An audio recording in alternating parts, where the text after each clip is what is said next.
Well, hello and welcome to another Woman of the Week. I'm Jackie Rives, your community leader of Women of the Channel Leadership Network. And with me today, I am so excited to introduce you to Tiffany Ward, Director of Professional Services for D&H. Welcome, Tiffany. Thank you for being here. Hi, thank you so much for having me today. I'm really excited to share a little bit about my background. And we're so excited to hear about your background, a little bit of your story, and just that you're willing to share that with us today. So as we get started, we like to do some little icebreakers. So where do you live and where did you grow up, if that's different?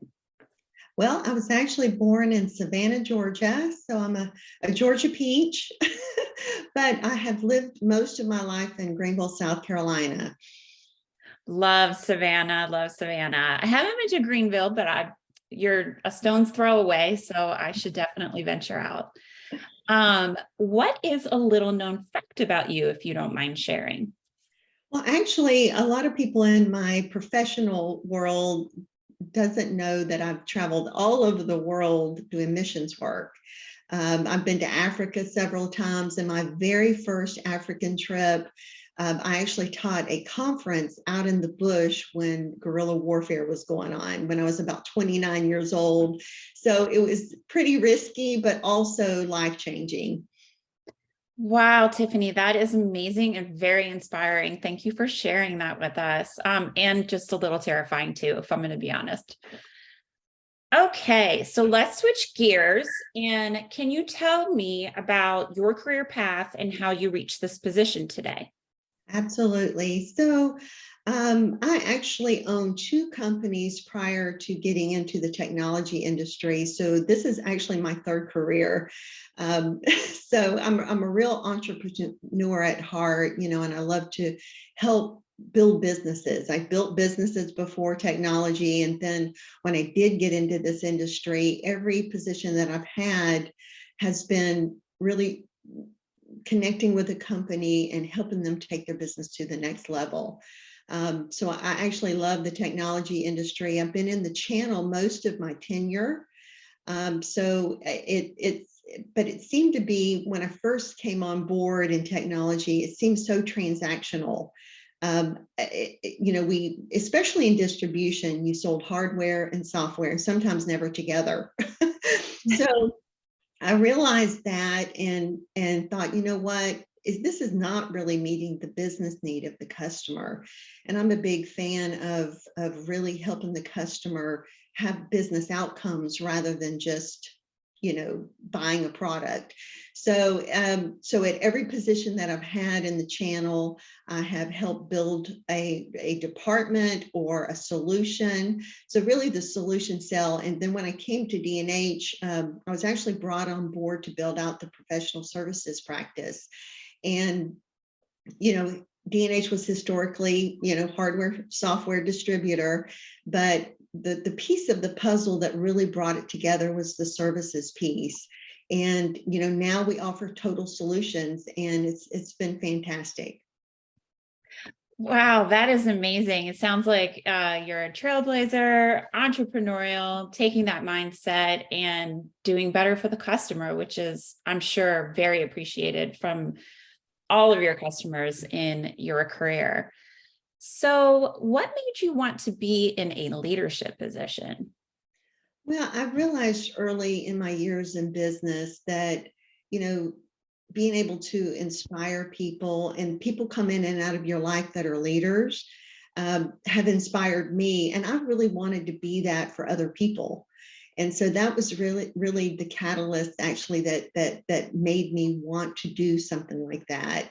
I really enjoy recruiting and leading teams and really inspiring them in their careers.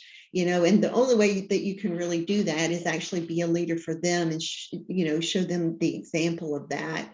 And I found out that so many people are just not really in the right position. They're not really utilizing their talents, their gifts. And I have a really innate way of taking a look at an employee and figuring out what are their motivators and how can I help them go level in their career and be that inspiration for them.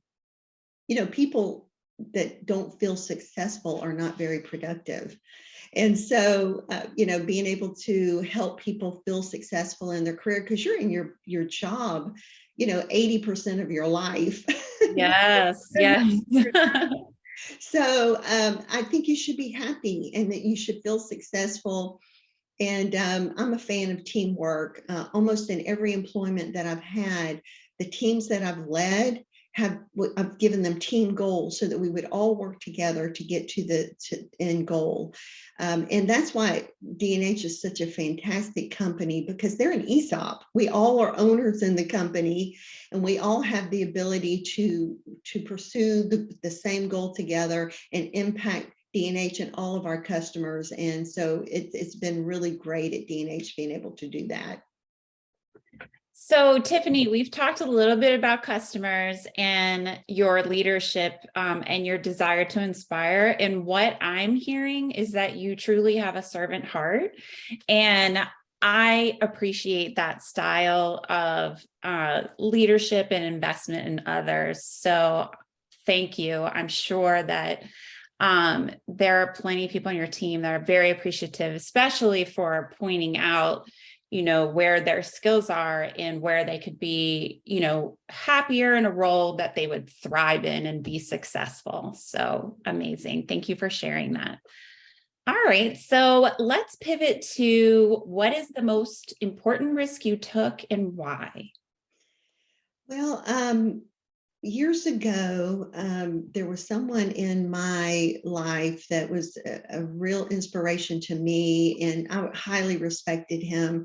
And he said one day, and it really penetrated my heart. He said, "I just don't think you're polished enough to move up in the ranks." And so that was pretty devastating to me to hear that from somebody I respected so highly. And it was early on in my technology career. And I'm like, that really fueled my determination. I was like, you know what? Nobody else can write my story but me. And so I decided that day that, I wasn't going to let someone else's words define who I am, that I was going to be the person that did that. And so many people won't take risk, and really step out there and try to go to the next thing because of words that people may have said to them, or they don't have the confidence, or they feel like, it's just too far above me. But, I started taking risks at that point. I said, you know what, I'm going to go for this. It doesn't matter what anybody else thinks about me. And today, I've been a director now for over the last 6 years. I was a VP in one position. So it was very exciting to see how my career evolved, because I didn't allow what someone else thought about me or said about me determine where I was going to go in my future. That is amazing advice. I love that you just put it just straight to the point. You're not going to let someone write your story for you. So I know that will resonate with people. It is certainly resonating with me. All right, let's hit some experiences or transformational moments in your life. Most people would probably answer this question with something that would be maybe on the brighter, positive side, but a tragedy actually that happened in my life was something that really was a catalyst for me. Early on in my technology career, my son tragically passed away. And it was devastating. So many people think that, you can keep your personal life and your career separate, but, they do coincide together. And I had to decide, am I going to let this storm abide in me, or am I going to pass through this storm, and am I going to get to the other side? And my son would have wanted me to live my life to the fullest. And I know that. And so it was a pivotal point for me in my life. Am I going to cherish every moment? Am I going to seize the day? It was not long after that I decided, I'm going to go for the job that I thought I could never get. I'm going to excel in my career. I'm going to excel in my personal life. I'm going to spend time with people that I've taken away time from them because I've pursued my career.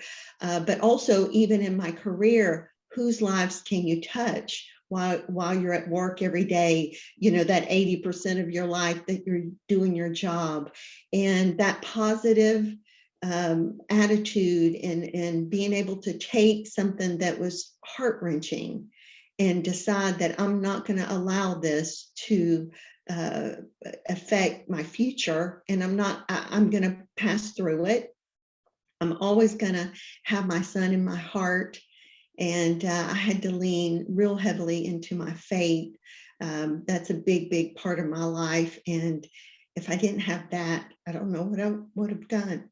But Tiffany, thank you for sharing that story. I know that could not have been easy to share, for one. For two, I know that there's definitely listeners out there that is going to resonate with. As a mom, I'm in awe of your strength. And as you mentioned, without your faith, that might have been a much different outcome and journey for you. I'm sorry, I'm losing my words. I just thank you for sharing something so deep and personal with us. You're welcome.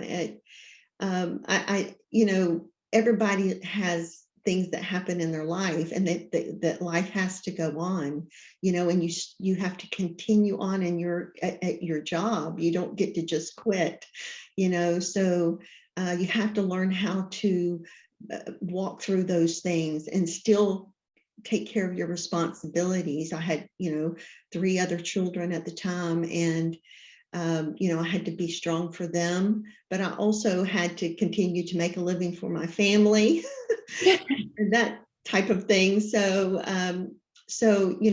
it was a very transformational moment in my life where something tragic that happened, I allowed it to be a catalyst for me. And there's a second story. I had a really good friend that I allowed to use a office in my business, one of my businesses, and she ended up robbing me. Oh my goodness. She stole from me for months, and it was grand larceny to that effect. And it was the ultimate betrayal, because I was actually helping her out. She wasn't paying me anything to be able to be in my business and all of that. And it was helping her try to build her business.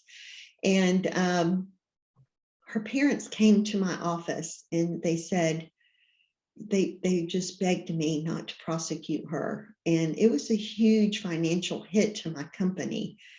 And, I decided that day that, I'm going to forgive her and I'm not going to press charges.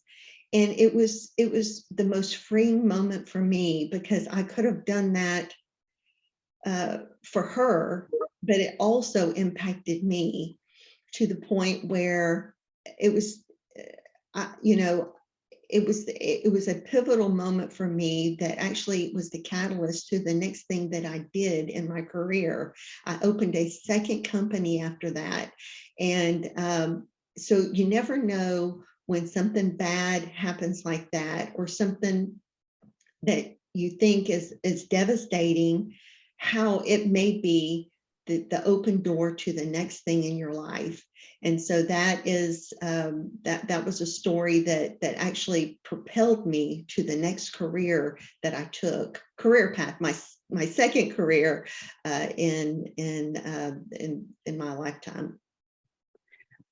Thank you so much for sharing both stories. While very different, they both tell a story of resiliency, determination, investment in others, I cannot thank you enough for spending time with us today and sharing a little bit about you. So thank you again, Tiffany, for agreeing to do this interview with us and being our Woman of the Week. Thank you so much for the privilege and the honor to be able to share. Well, women of the Channel Leadership Network, please continue the conversation. Give Tiffany some appreciation for sharing her story with us today. And until next time, happy Wednesday.